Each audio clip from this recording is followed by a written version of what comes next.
Dalayan ko po na kami ay magkaroon ng kasapatan ng pagkakatuto at patuloy kaming maihugpong sa katawan, sa puno ng buhay. For you are the vine and we are the branches. Kaya Banal na Espiritu, keep on comforting us, keep on guiding us, and let your presence fill this place. Give us knowledge, wisdom, and understanding. We are wise. We are more than a conqueror. We are able. We are favored. Kaya salamat sa iyong kabutihan, sa iyong lahat ng papurit parangal, ang aming samot na langis sa pangalan ni Jesus. Amen. Palakpakan po natin ating Panginoon. Amen. At sa oras po na ito, I'd just like to share sa pagkakataong ito ang kahalagahan kung paano ka makakaabot sa isang ganap na pinagpalang buhay. Ayaw natin ng may utang, ayaw natin ng kinakapos, ayaw natin ng nagkukulang, and everybody deserves a best life, amen. Gusto natin ng magandang buhay, mabuting buhay, hindi nangungupahan, at hindi nagtsatsaga sa kakarampot na pagpapala. Meron nga pong isang kwento.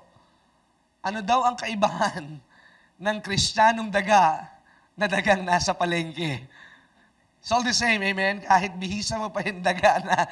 Recently po kasi lagi akong nanonood ng mga cartoons ng akin pong anak, pampatulog at pampaantok. So, sometimes I get an idea. Ano nga ba naman ang kaibahan ng Kristiyanong daga sa daga na nakikita nyo tumatakbo-takbo sa bahay po ninyo?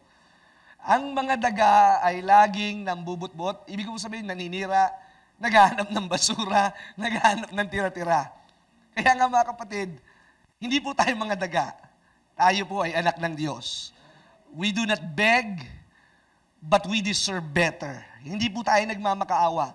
Sapat na ang awa ng Diyos. We do not beg for people who are greater than us. Hindi po tayo nanlilimos. Sapagkat ang sabi ng Biblia, at si David ang may sabi nito, ako ay matanda na. Ngunit di minsan ay hindi ko nakita ang isang matuwid na nanlimos at nanghingi ng tinapay.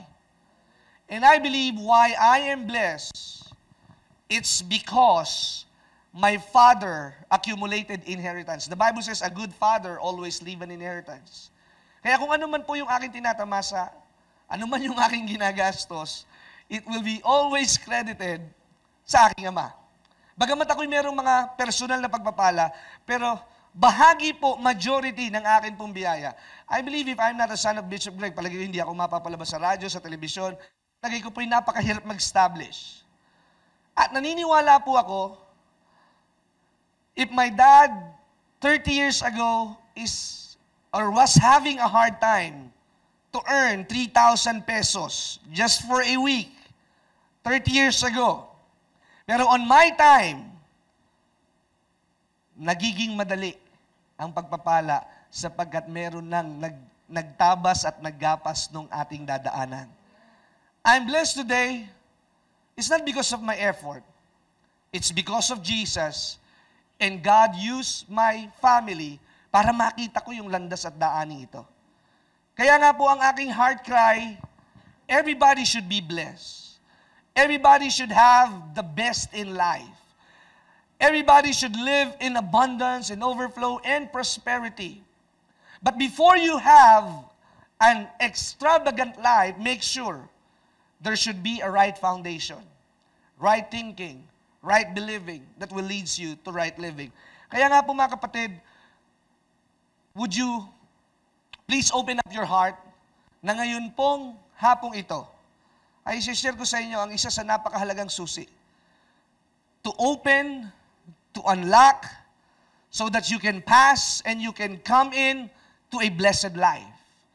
It is God's will to give you the kingdom of God. It is His good pleasure. The Bible says, where your treasure is, there will be your heart also. God always looks in our hearts. In giving, in serving, in everything. Ang barometer at sukatan po ay ang ating puso. Sapagkat ang puso, diyan po ipinapanganak, nililimliman at inilalagay ang isang malaking binhi na ikaw ang makikinabang sa kaukulang panahon. Tandaan po natin, kahit po ang mag-asawa ay gustong magkaanak, kahit sila ay without maliciousness, kahit po sila ay magsiping o magtabi ngayon, hindi pa kagad mabubuo yun bukas. Tama po ba? It will come into a timeline and a time frame na 2 or 3 weeks pa bago malalaman na buntis ang isang babae. At pag nabuntis na po ang babae, hindi naman pagkadaka, bukas ay gusto mo nang alagaan yung baby. Amen po ba? It will take another 9 months. So, ibig sabihin, lahat po ng paraan para makamit mo ang pagpapala ay mayroong proseso. Kaya nga ang sabi ng Biblia sa Aklat ng Kawikaan, huwag kayong magmadaling yumaman. There is a season for you, a season for my life, and together there is a season to be embraced. And remember this, the Lord who blessed Israel is the same Lord who will bless us. Kaya may mga nauuna na nag-aani na ng pagpapala, meron na ring mga sumusunod, at merong nakapila, at maaaring ikaw na yung nakapila doon sa pagpapalang yun. A blessed life is a content life. A blessed life knows His priority. So ang mensahe ko po ngayong oras na ito ay pinamagatang the difference between tithing, first fruits, alms, and seeds. Ulitin ko po, the difference of tithing, first fruits, alms, A-L-M-S, and seeds. Sa Malakay chapter 3 verse 10 to 12, bibigyan ko po ng kaliwanagan. Maaaring ang iba sa inyo nalilito na pag nag-tithes ka na, offering na rin yun at the same time. No, it's not. Tithes belongs to the Lord. It's not yours. I would rather have my 90% blessed rather than 100% being cursed. Amen? Ang sabi po ay ganito, bring ye all the tithes into the storehouse, that there may be meat in my house, and prove me now herewith, said the Lord of hosts, if I will not open you the windows of heaven and pour you out a blessing, that there shall be no room enough to receive it. Hindi po sinabing give, ang sabi po ay bring. Pagka sinabi pong give, malaki po ang kaibahan sa bring. Pagka sinabing give, ibigay, at ang bring, dalhin. Pag may pinapadala sa iyo, ibig sabihin merong nagmamay-ari. Hello? Kaya kapag sinabi ng tatay ko, bring me my car, hindi niya sinabing, give me my car. Iba pong usapan yun. Pag sinabi niyang, bring me my car, dalhin mo kagad yan. Dahil akin yan. Pag sinabing ibigay, medyo meron pang pag-aatubili. Pwedeng hindi mo gawin at pwede mo mamaya na makalipas. Pero pag sinabing bring, dalhin mo na ngayon. Kaya kanino daw po dadalhin ang ikapo? Sa templo ng Diyos. At ang templong yun ay ang inyong simbahan. Ang biyaya ng Diyos Christian Fellowship. There's no other place that you can bring your tithes. Whether you like it or not, it is your church, your local church. Upang mayroong kakainin sa aking tahanan. Oh, kailangan pala ng Diyos ng pagkain. Hindi po. God doesn't need our money. But what God wants is, and He requires us, is our obedience. Here's the key. Sa bawat tatalakayin ko po sa inyo, ay merong tinatawag na motivation. So what motivates you will dominate you. So kung ano yung makakapag-increase sa iyo ng hamon, yun ang magpapasunod sa iyo. Kaya kung ang motibasyon ng pag-iikapo, ikaw ay iingatan ng Diyos, tiyakin mo na gawin mo ang pagbabalik ng ikapo at ikaw ay iingatan ng ating Panginoon. Again, there's no reward or no extra financial additives na matatanggap ang isang mananampalataya pag nag-iikapo. The main concept of tithes is for you to be protected, for you to, so that the enemy or Satan will be rebuked out of your life. So ang ikapo, ang trabaho niyan, ingatan ka. Ang trabaho niyan, bigyan ka ng kalusugan. Ang trabaho niyan, ipag-adya ka sa lahat ng masama. Ang trabaho ng ikapo, hindi anayin ang bahay mo. Hindi laging masira ang kotse mo. Hindi ka maaksidente. At pag ikaw ay napaplatan, laging sa garahe at parking lot mo. Hello? That's the job of tithings. Pag ikaw ay nag-iikapo, you will be preserved. And Satan is jobless. Amen. Dahil wala siyang masisira. Ano sabi po ng Biblia? Anong trabaho daw po ni Satanas? Magdakaw, pumatay, manira. So pag ikaw ay nag-iikapo, you are covered by the protection. You have the Psalm 91. That the angels will surround you and protect you. That the angels will come over you. And the angels will minister towards your life.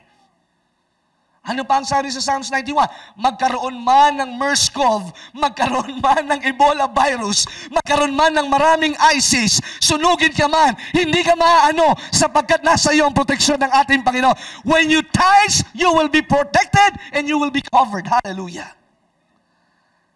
Hindi ka matatakot sa mga serpiente at mga skorpion.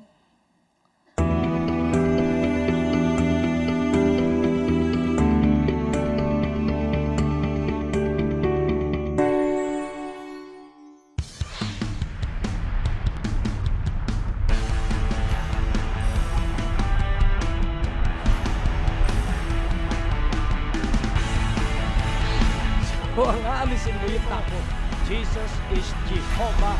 You have the power to decree. Ikaw ba'y naniniwala ngayong gabi na walang pag-aalinlangan na ikay tatanggap ng kagalingan ng ibang uri ng sakit o karamdaman yan?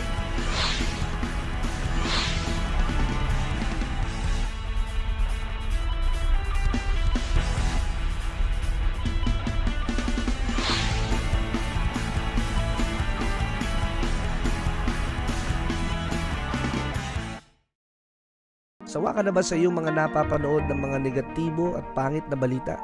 Narito ang alternatibo, ang Great Day to Live na mapapanood sa Beam Channel 31 sa inyong local antenna, mapapanood sa buong Metro Manila at sa buong Pilipinas at sa ilang mga cable operator system na nagdadala ng palatuntunang ito sa pamamagitan ng Trinity Broadcasting Network.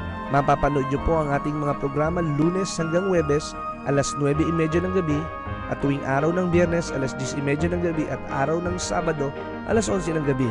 Maaari nyo rin po kaming mapanood sa Church Channel via satellite at ilang mga cable operator system sa buong Pilipinas at karatig bansa sa Asia. Lunes hanggang Sabado, sa ganap na alas 12 ng hating gabi, alas 6 ng umaga, alas 12 ng tanghali, at alas 6 ng gabi. Ating ipapahayag na si Jesus lamang ang tanging daan tungo sa buhay na walang hanggan, at ang aming dala ay laging mabuting balita.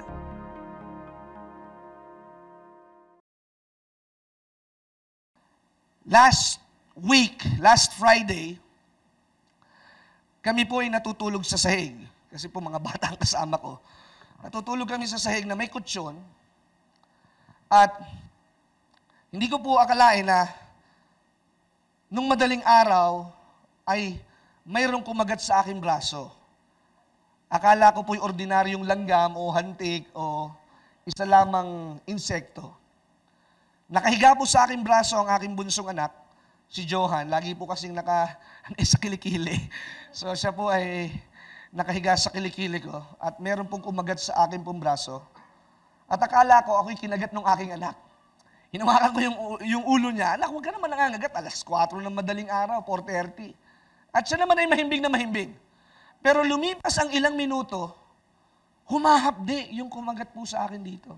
Kinapa ko naman, sabi ko baka may langgam, o may surot, o may kuto, whatever, amen.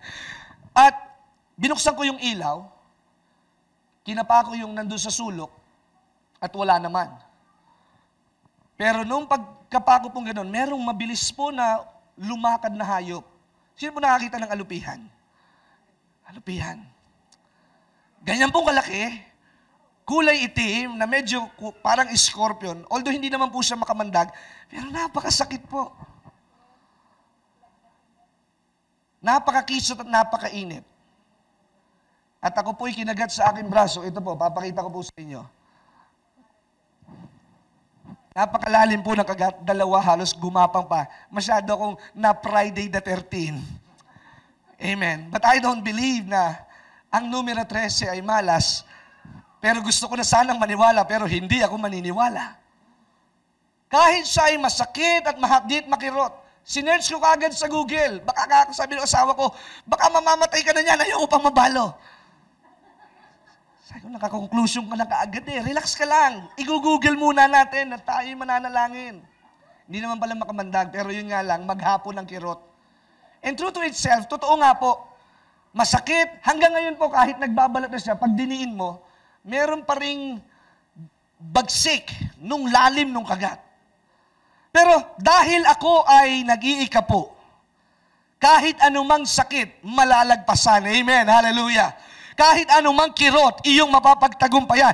Because God will give you extraordinary strength to surpass, to endure, and to pass every test. Last week po, ako po ay punong-puno ng pagsubok. Saturday po, meron akong Bible study doon sa isa sa mga senior founder ng Taugama P. Tresquilion sa buong Binyan, Laguna at sa buong Santa Rosa at nandoon at may stage 4 cancer at kami nagba-Bible study. At pag-uwi ko po sa aming tahanan, bigla po akong nakaramdam ng kakaibang pakiramdam. At ako po ay medyo naninikip ang aking dibdib. Ako'y medyo inubo ng kaunti, pero hindi ko po yun ininda. At kinagabihan, ibang-iba na. Sabi kong gano'n, medyo parang ako ata ay sinusumpong ng pagsikip ng hinga. Pero dahil nga po ako ay laging nananalig, I keep in my mind, hindi ako bibili ng gamot, hindi ako mag-i-stock ng gamot. I just trust God. At yun nga po, nag-trust nga ako sa Diyos. Pero hindi ko na po kinaya, sinubukan ko pong tirahin yung gamot ng aking anak na pang-ubo. Mas lalong lumala. Diyos ko po. At sabi ko ganyan. At ako po ay parang madadala na sa ospital. But I pray and I pray. Baka ako pagtulog, mawala na at pagising ko kinabukasan. At alam niyo po, linggo po yon. At ako po ay may 2 services sa umaga, 9 o'clock at alas 11. I'm declaring by faith, Pastor Edward. I'm declaring that I am healed by the stripe of Jesus.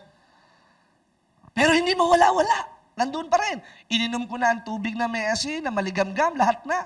Nag-speak in tongues na rin ako, wala pa rin. Purihin ng Panginoon. At alam nyo ba, first service, I preach strenuously, actively, and so hyper, pero nararamdaman ko po yung sikip ng dibdib. Hindi na po ako makababa sa pulpito. My initial thought, ipasa ko na lang ata ito dun sa isang pastor namin, uuwi na ako.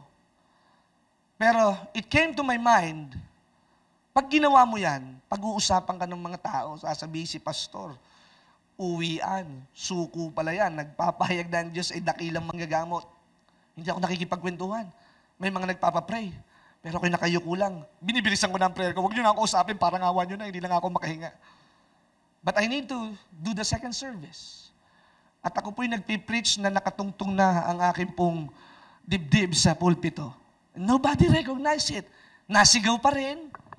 Aktibo pa rin ang aking pangangaral. Tumutugma pa rin naman ang talata na aking binabanggit. But God is true to His word.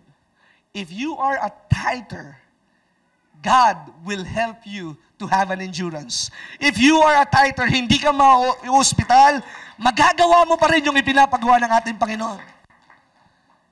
And to make the long story short, natapos ko naman yung 2 service, alauna. At nagpaalam na ako, Pastor, may meeting ba tayo? Wala na, magsiuwi na kayo. Uuwi na rin ako.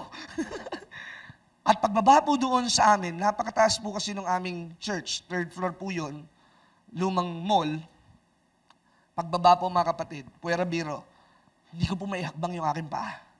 Sabi ko kay Marlon, pwede mo ba akong buhatin na lang, akayin mo ko? Ganun po katindi, that's the agony. Pagsakay ko po sa aking sasakyan, hinubad ko na po yung bolo ko, niluwagan ko na ang sintron ko. Sabi ko, pagpasok ko sa bahay namin, diretso ko sa garahe, at ako ay hihiga na. At alam niyo po mga kapatid, may mga season sa ating buhay na hindi ka pagagalingin instantly ng ating Panginoon. Pero doon mo makikita, mas lalo mong paigtingin ang iyong pagdulog sa Kanya. It might not be in effect in the next 24 hours. Hindi ko man naranasan ng instant healing nung araw na yon. Pero alam niyo po, nung dumating po ang aking ama, nung ako po'y ipinanalangin, daig ko pa po ang nakalipobitan. Minasahi po ako at pinahiran ng anointing oil. Nung pinahiran ako ng asawa ko ng anointing oil, parang walang effect eh. Pero nung pinahiran ako ng ating senior pastor, abay daig ko pang si Superman. Amen. Ready for work.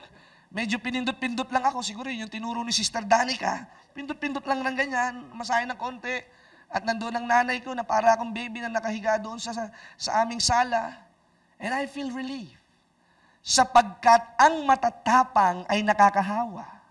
At lagi kang bibigyan ng Diyos na taong magpapalakas sa iyo.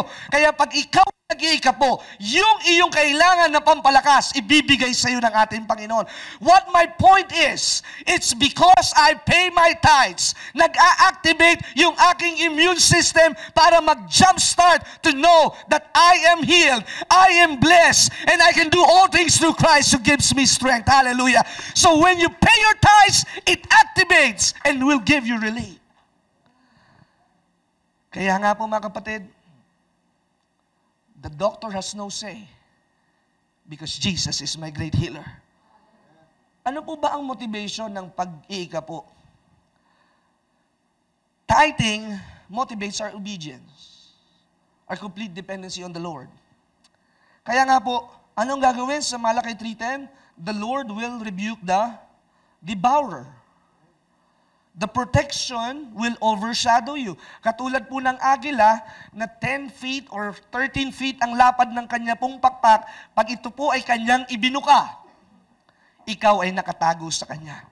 Ibig sabihin, He is your hiding place. He is your strong tower. He is your deliverer. He is your He is your protector. He is your more than enough. Amen. Kaya kapag ka ikaw ay nag-iikapo, hindi na babawasan ang pera mo sapagkat sa'yo yan. Tingnan po natin ang ating pamahalaan. Sinasabi po nila, this is where your taxes go.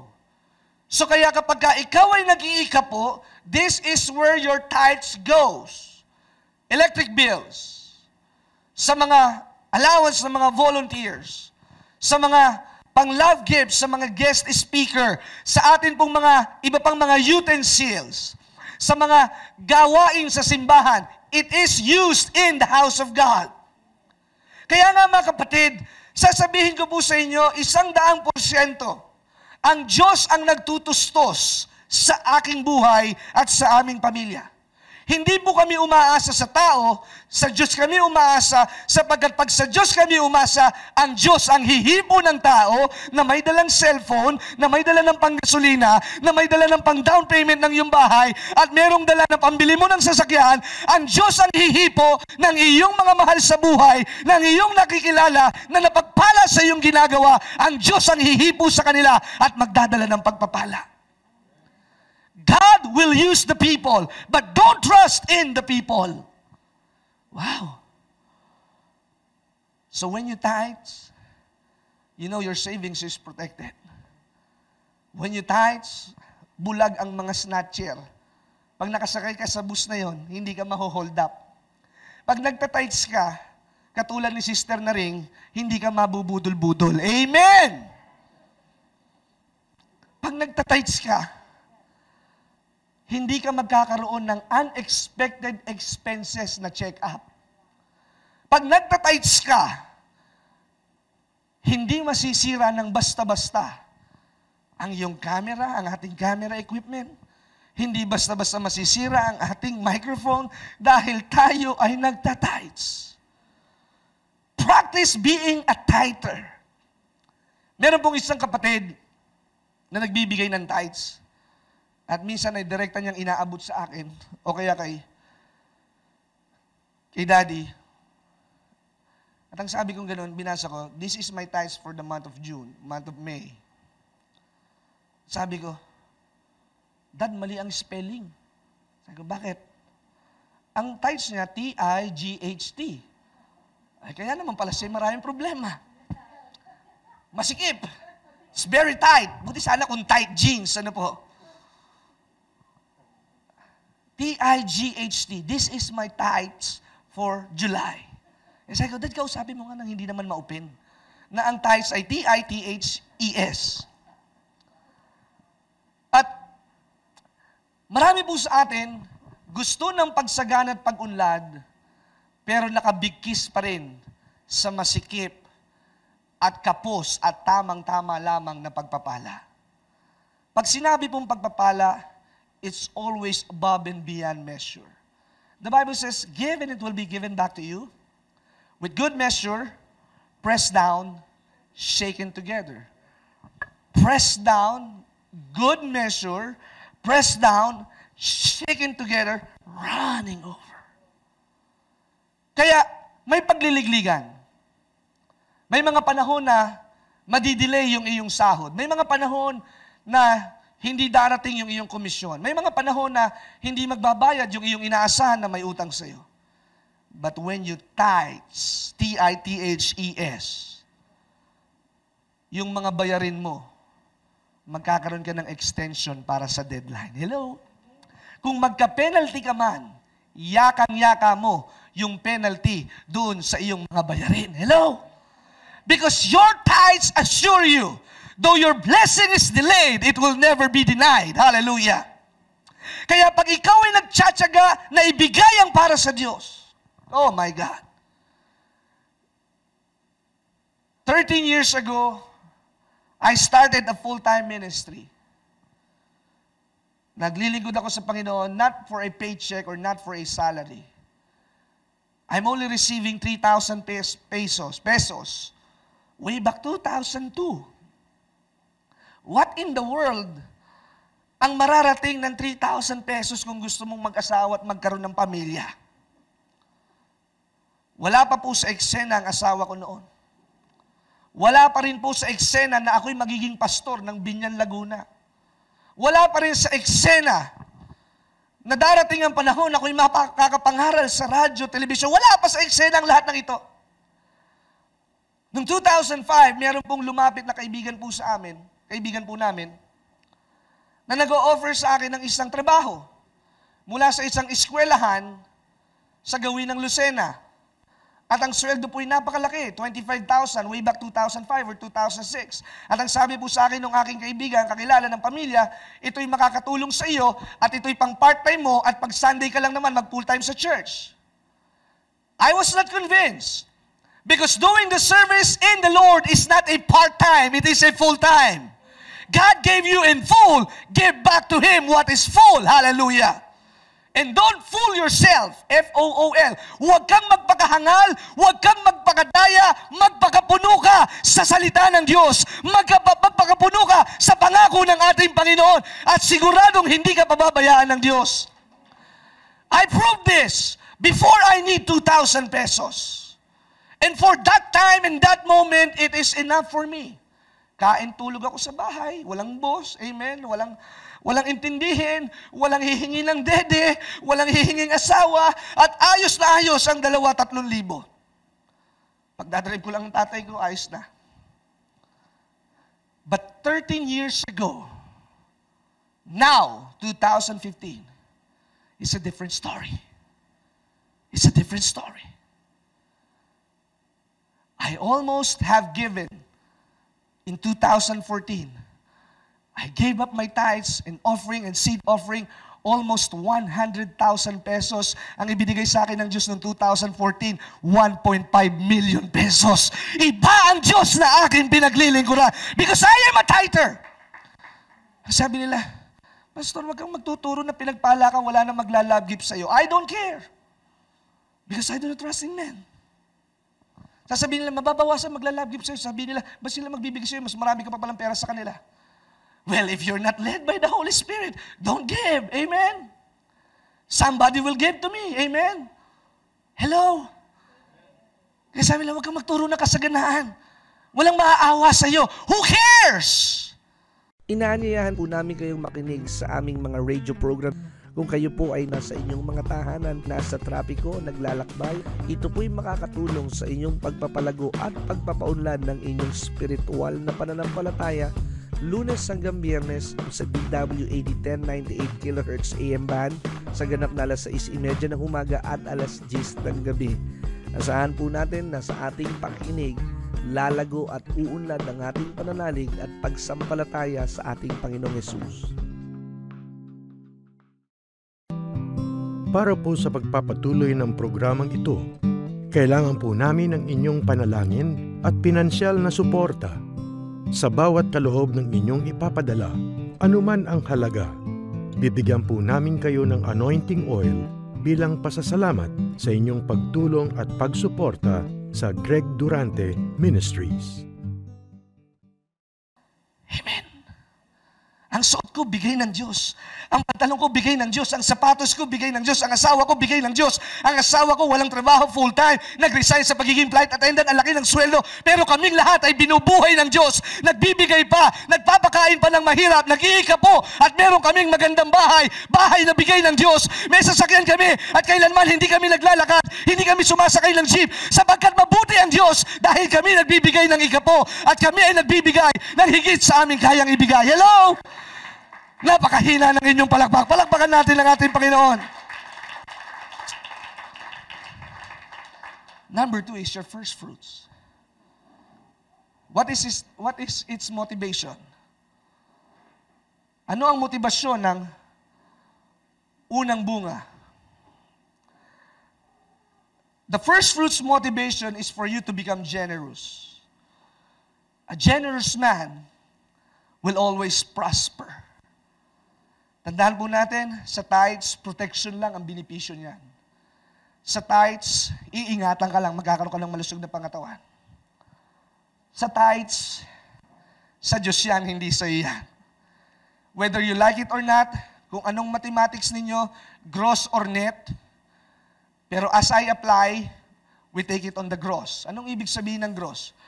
Kung ako'y tumatanggap ng 20 o 30,000, hindi nakabawas si Meralco, hindi nakabawas si Maynilad, I gave my tithes in full. Amen. Hello? And first fruit is not my tithes. And tithes is not the first fruit. Ano daw po bang ibig sabihin ng first fruit? Sa Proverbs chapter 3, verse 9. Ang first fruit sa Jewish calendar ay ginagawa every month of Nisan. On the first 3 months of the year, yung first quarter, ang ginagawa po nila, lahat ng kanilang projected o yung kanilang projectile na kanila pong tatanggapin. For example, ang gamit po nating kalendaryo ay Gregorian calendar. Tama po ba? O yung basta yung normal na kalendaryo, January to March. So kung ako po ay tatanggap sa loob ng 3 buwan, pagpalagay natin, 20,000 every month. So sa 3 buwan, I will be receiving how many? 60,000 pesos. So sa 60,000 pesos, kaltas na po si tithes. 6,000 tithes kay Lord yan. First fruit is being done once a year. It's being to condition your mind. It is there to condition your mind that you trust God, not the money. Because the love of money is the root of all evil. Kaya marami pong hindi makaranas ng kasaganaan because they love money, they love their job, they love having an overtime, they have having tripping every Sunday, they have another sideline every Sunday. Kaya marami, kahit malaki na yung sweldo mo, pagod ka pa rin. Because you do not have the right thing. Tandaan po natin, God does not want him to be the first. He wants him to be the only one. Because if he is only the first, wala nang kasunod. Pag sinabing only, wala nang number 2. But if you will just make him the first, may number 2. Remember the Bible says, our God is a jealous God. Hello? Ang Diyos ay mapanibughuing Diyos. And you cannot serve 2 masters. You will love the other and you will hate the other. And man is born in a selfish way. Nakikita ko po ito sa mga anak ko. Pag sinabi ko doon sa panganay kong babae, panganay kong anak, anak, share. Talaga po magpapambuno kayo. Hindi po yan mag-share. At alam ni Sister Michelle, may mga anak kayo, 3 sunod-sunod yan. Pag sinabi ko naman doon sa anak kong lalaki, share, ayaw din niya. Talagang naghihilahan. Because the nature of every person is being self-centered and being selfish. Kaya kapag ikaw ay nagbigay ng extra, bawat taon, it removes your self-centeredness. It removes your insecurities. It removes your worries and fears. It removes your being dependent on money. Kung hindi ka naman maluho, hindi ka mag-aariba at hindi ka magkakaroon ng maraming frustrations sa buhay. Kung ikaw ay basta nakakakain, nakakabayad ng iyong upahin, hindi ka magkakaroon ng problema sa pera. A blessed life is a content life. But make sure that you do the first fruit every first time of the year. Because it motivates you. What motivates you, it cultivates you. Kaya kung ano man po nagbibigay sa inyo ng hamon, yun ang lumalago sa iyong buhay. I say this with a humble heart. When I entered in the ministry, ako po ay, kung magturo man noon, bara-bara lang, basta makapagturo lang. But 7 years of being a preacher and having my own church, mas lalo akong tumatalas. I get better and stronger.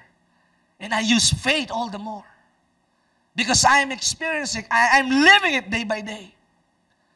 Sino ba naman mag-aakala na matatagpuan ng asawa ko ang tatay niya? Sino ba naman mag-aakala na sa buong buhay ninyo, daig ko kayo, 2 ang biyanan kong lalaki at parehas mayaman? Hello? Ibang klase yun, pang maalaala mo kaya. Kaya kung maalala mo ang kabutihan ng Diyos, mararanasan mo din ang pinagpalang buhay. Ang pinakamagandang pagpapala na laging kakaiba sa pangkaraniwan. It did not happen because I want it. It did not happen because I like it. It happened because God wants it. Hallelujah. Hindi nangyari yun dahil gusto ko. Hindi nangyari yun dahil ako ay makulit. Hindi nangyari yun dahil wala na akong ibang masusulingan. Nangyari yun dahil pinangyari ng ating Panginoon. Amen. And I am their favorites. Kung mapapakinggan man nila ito overseas, I am their favorites. Sabi sa akin ng isang biyanan ko nasa New York, you know, Kenneth, I like you. Sabi naman ng biyanan ko nasa Australia, you know, Kenneth, I love you. Okay, you love me, come on. Hello? Sapagkat ang pagpapala mo, ang Diyos ang hihipo. Pinagpala na pala si pastor, wag na natin bigyan ng pera. Well, it's your choice. But if you give me and you plant in this good soil, wow!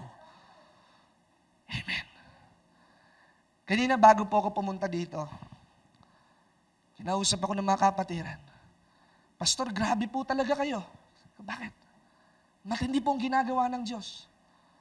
Kada linggo po ng buwan ng Pebrero, yung tithes and offering po namin, nagsimula sa 11,000 ng first Sunday, dumoble ng dumoble. At ngayon, sa ika-4 na linggo, doble pa ng dinoble nung nakaraang linggo. Iba talaga ang Diyos. Pag ikaw ay mapagbigay at ikaw ay may pananampalataya, laging malaki ang gagawin ng ating Panginoon. It's not me, it's Jesus. The greater the glory, the greater the impact. Pag mayaman ka, marami kang mapapakain. Ngunit pag mayaman kang kuripot at madamot, magiging maiksi ang iyong buhay. Ngunit pag ikaw ay mayaman na mapagbigay at mapag-ikapo at isinasagawa ang pag-aalay ng unang bunga. Sa Romans chapter 11 verse 16, Romans chapter 11 verse 16, if the root is holy, if the first fruit is holy, the whole lump is holy. And if the root is holy, so are the branches. So if I have this 500 pesos as my first fruit, the rest of my finances sa buong 2015, it will not be infected, it will not be affected by recession, depression, o lahat ng pagtataas ng bilihin. Hindi yan maapektuhan sapagkat ito, Panginoon, sinisiguro ko sa iyo, ikaw lamang ang aking love na love, wala nang iba. Ikaw ang aking Panginoon, wala nang iba. Kaya ito, ako ay magpapasting sa mga restaurant, pero kailanman hindi ko pagdaramutan at hindi ko pipigilan ang makapagbigay sa gawain ng Diyos. Hindi ako pupunta sa gawain na wala akong may bibigay. Hallelujah. Tipirin nyo ng lahat ng tipirin. Pero huwag nyo titipirin ng ating Panginoon. He gives you liberally so that you might give liberally. We give and receive, but we live to give. Tayo po ay binibigyan at nagbibigay para tumanggap. Pero tandaan po ninyo, nabubuhay po tayo para laging magbigay. Kaya nga mga kapatid, I'm the recipient of all the blessing. Kahit pagbalik-balik na rin ko, kahit ayaw ninyo, ako po ay magiging pinagpala sa buhay na ito. Bakit? Sapagkat may nauna At ako'y sumusunod lamang. Kaya pagka magiging pinagpala din ng aking anak, hindi rin ako magtataka sapagkat ito ang pamana ng isang mabuting ama. Kaya nga, huwag kayong magtataka. Kung magkakasama-sama pa tayo for the next 50 years, magiging kakaiba ang takbo ng simbahan ito. Sapagkat ang lahat ng mga nag-intay ay tatanggap ng kanilang mga pamana. Ang lahat ng mga nagtiis ay magkakaroon ng pagkasaksi ng umaapaw na biyaya at pagpapala ng ating Panginoon. No matter how little you give, the power of the little bit, the power of the small blessing will lead you to a greater and larger scale of blessing.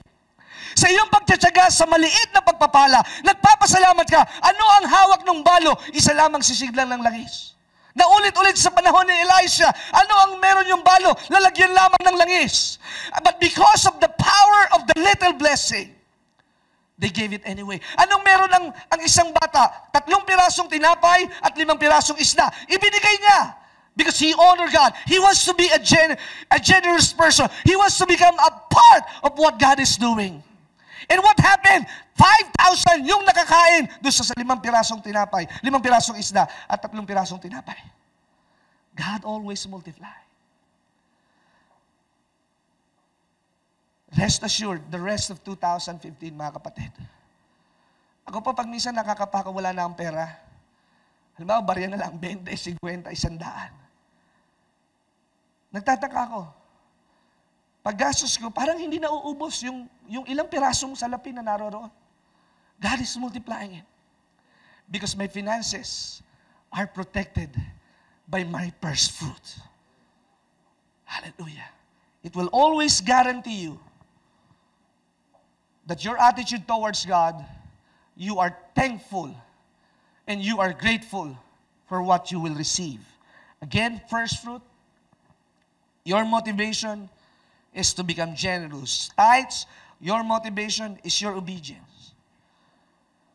Kaya nga, ang susunod ay ang pagbibigay sa mga nangangailangan. Pagtulong sa mahirap. Pagtulong sa mga balo. Pagtulong sa mga kapuspalad. Sa Proverbs chapter 19, verse 17, Proverbs 19, verse 17, ang sabi po ng kawikaan, pag tumutulong ka sa mahirap, ikaw ay nagpapahiram sa Diyos. Pag sinabing pinahiram, ano pong ibabalik sa iyo? Di yun din, ano po? Sa terminolohiya ng accounting o ng business management, yung salitang reimbursement. So, ikaw ay parang nag-aabono lang. Kung kailangan ng isang kapatid na mahirap na nasa depressed area, squatters area, tinulungan mo dahil kailangan niya ng pambayad ng tuition fee. Hindi ka nabayaran dahil alam mo naman kapos. Nagpahiram ka sa Diyos. At ibabalik din sa iyo ng Diyos kung ano yung iyong pinahiram. Sabi sa Matthew chapter 6, verse 2 hanggang verse 4, love the needy. Help them in the capacity that you are able to reach them. Kaya nga, pag ikaw ay gumagawa ng mabuti, lalong-lalo na sa mahirap, huwag mong ipagsigawan, this chair is donated by Mr. and Mrs., etc., etc. Pag gumawa ka ng mabuti sa mahihirap, hindi mo na kailangang ipalagay pa ang iyong pangalan sa isang publication o sa isang istasyon ng radyo at telebisyon. Hayaan mo na ang iyong ginagawa para sa mga nasalanta ng bagyo, ang Diyos ang nakakakita. Dahil pag yun ay yung ginawa, ang hindi nakikita ng kaliwa, ang Diyos ang magagantimpala sa iyong kanan. What you do in secret, God will reward you openly. Kaya nga, hindi mo kailangan ito ipagsigawan, hindi mo kailangan pamalita. Nagpakain ako ng 100 preso. Nagpakain ako ng 80 ulilang mga bata. Hindi mo na kailangan pangalandakan. Dahil pag yun ang iyong ginawa, natanggap mo na ang iyong gantipala. But if it will remain secret, you will get what you give. Kaya kung nagpakain ka ng 100 mga bata, titiyakin sa iyo ng Diyos. Kung gumasos ka ng 10,000, i-reimburse din ito sa iyo ng ating Panginoon.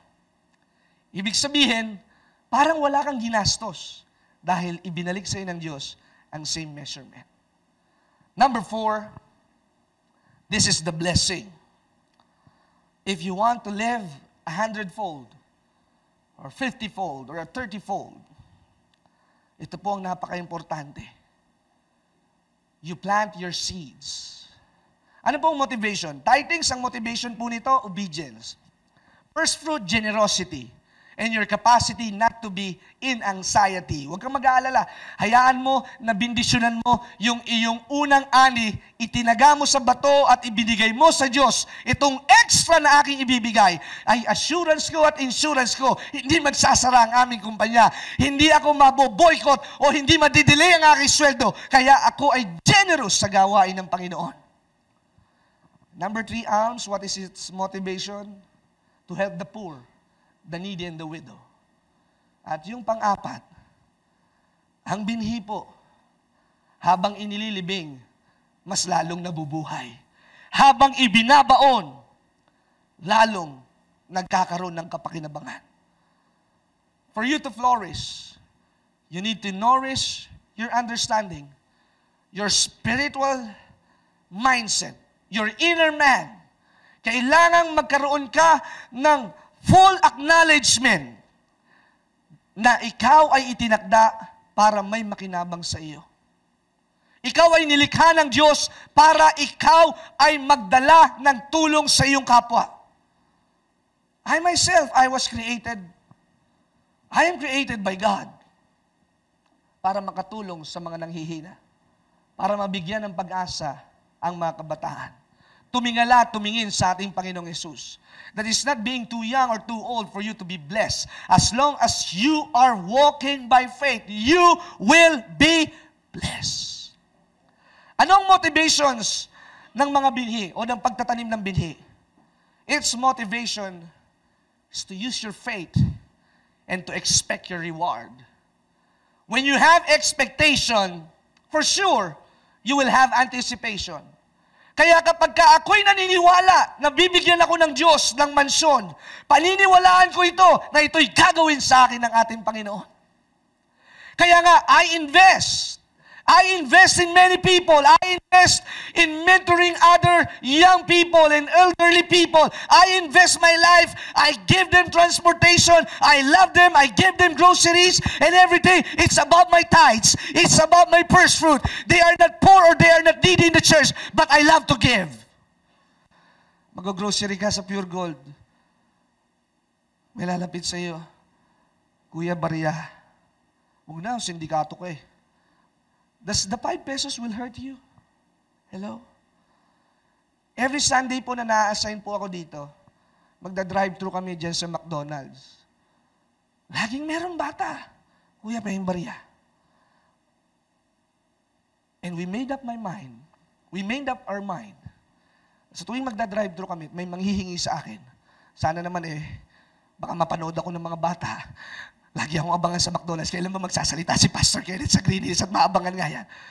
We made up a decision na pagka may mga batang lalapit sa amin, we'll give them French fries or hamburger, burger, McDo.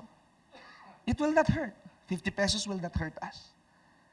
But it is a seed more than you could ask for. Amen. The Bible says, he who sows sparingly will what? Will reap sparingly. But he who sows bountifully will reap bountifully. Hallelujah. Kaya sa iyong maraming naibibigay, tiyak, garantisado, ang buo mong sambahayan ay makakaranas ng siksik-liglig at umaabaw na pagpapala. For my God will supply all my needs according to His riches and glory. If you give with a cheerful heart, hallelujah. Kaya marami kaming pagpapala.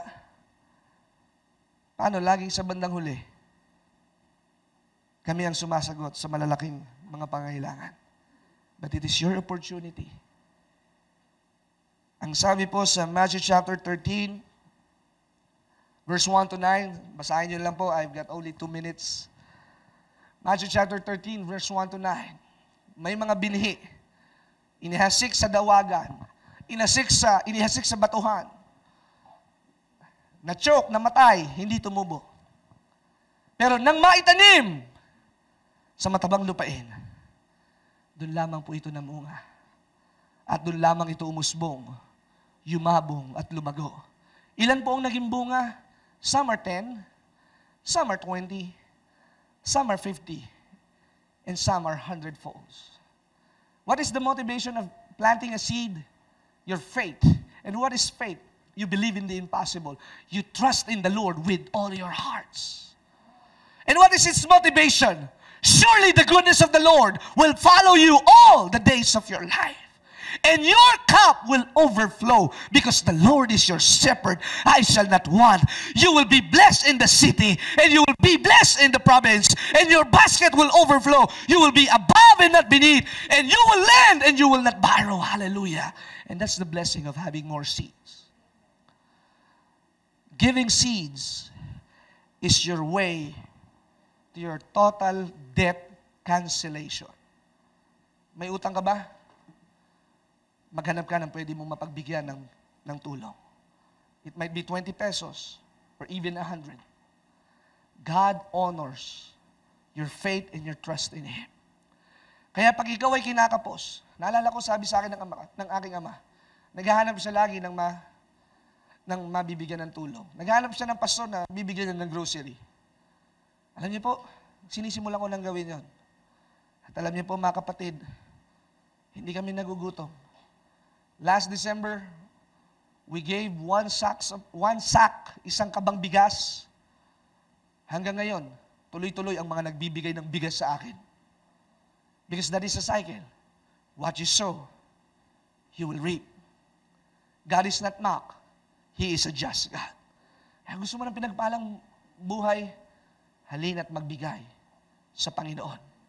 Halina't magbigay ng maraming binhi. Kaya nga mga kapatid, parang awa nyo na po.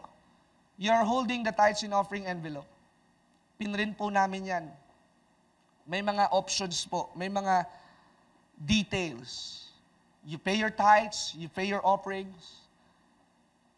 Give your love gift to your pastor. I'm not bragging myself. But if you give to me, you will be blessed. I assure you that.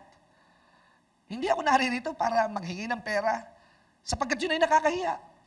Pero pag pinagpala mo ang lingkod ng Diyos, mapapanganga ka at matutunganga ka sa laki ng biyayang ibabalik sa iyo ng ating Panginoon. Hallelujah! It's more than what you expect. You give to radio ministry. Kaya nga buklatin mo.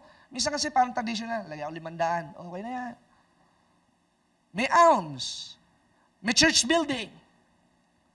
And as you give more, you are not just banking in the greatest bank in the whole world, but you are depositing an investment to an economy, to a company that no shortage can fail. Because faith is our fund and our economy is in heaven. Hindi nalulugi ang aking kumpanya sapagkat ang CEO noon ay ang aking Panginoon. Ang may-ari ng kumpanya na aking pinaglilingkuran ay ibinigay ang lahat para sa akin at kailanman hindi ako pababayaan ng aking Panginoong Hesus. Kaya nga mga kapatid, hindi po pwedeng maging binhi ang ikapu. Seeds cannot be your tithes. And your tithes cannot be your first fruit. And your first fruit cannot be your alms. Meron po kasing nagbibigay, 500 pesos ang tithes, dinivide. Total of 500, 300 for offering, 100 for church building, 20 pesos for love gift for my pastor, 20 pesos for alms, a total of 500. Pero yung tithes na, 500. Mali.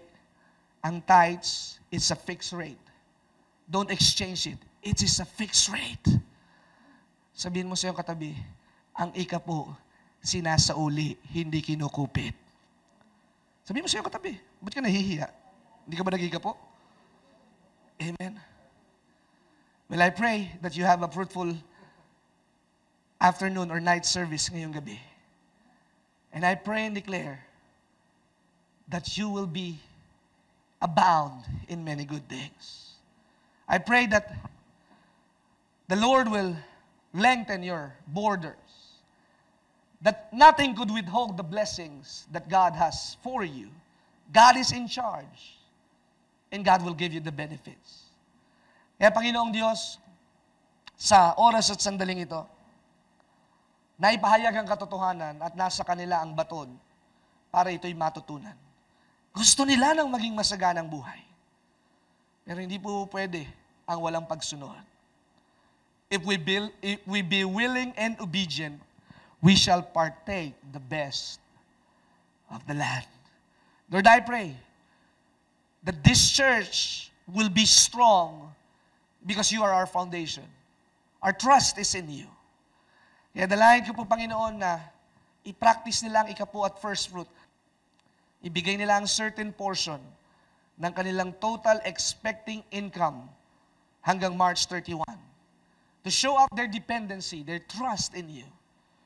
That we love you more, better than the money. Because you are the source of all things. Tulungan mo rin po sila na maging matulungin sa mahihirap at maghanap ng pwedeng mai-adapt na pamilya na pwedeng bigyan ng grocery o ng palaman sa tinapay o ng pandesal bawat linggo. Magkaroon sila ng pusong mahabagin. Magkaroon sila ng lakas na magkaroon ng pansamantalang kaisipan na makatungtong sa isang buhay na walang higaan, walang kubeta, walang CR na malinis, at isang barong-barong na halos magiba. Magkaroon sila ng puso na makatulong sa mga ganitong nilalang. At higit sa lahat, kung nais nila ng mas mahigtan ang biyaya at pagpapala noong 2014, mas maging bukas ang kanilang puso. Because if God can touch your heart, He can touch your wallet. He can touch the password and the PIN code of your ATM. He can touch your checkbook. He can touch everything in your life. That you will become a contributor, not just a taker, and not just a receiver. Kaya Panginoong Diyos, bahala ka na po. The seeds has been released. The message has been sowed. Kaya ikaw na pong bahala na ito ay tumimo sa matabang lupain. Kaya salamat po. Pinapahayag kong masagana at pinagpalang buhay ang inyong maranasan hindi sa kabilang buhay, kundi sa buhay na ito. Mangyari ang langit dito sa lupang ibabaw. Sa pangalan ni Jesus. Amen. Palakpakan po natin ang ating Panginoon. Maaari kayong sumulat sa P.O. Box 4135, Manila, Philippines. Tumawag sa ating telepono o mag-text. Bisitahin ang ating website sa www.gregdurante.com. Maaari mo din kaming sundan sa Facebook at Twitter. Malugod naming inaanyayahan ang lahat na makadalo tuwing araw ng Biyernes sa aming revival at tuwing Linggo upang sumamba sa Panginoon. Kung ikaw ay napagpala sa natapos na programa ng Great Day to Live, maaaring magkaloob sa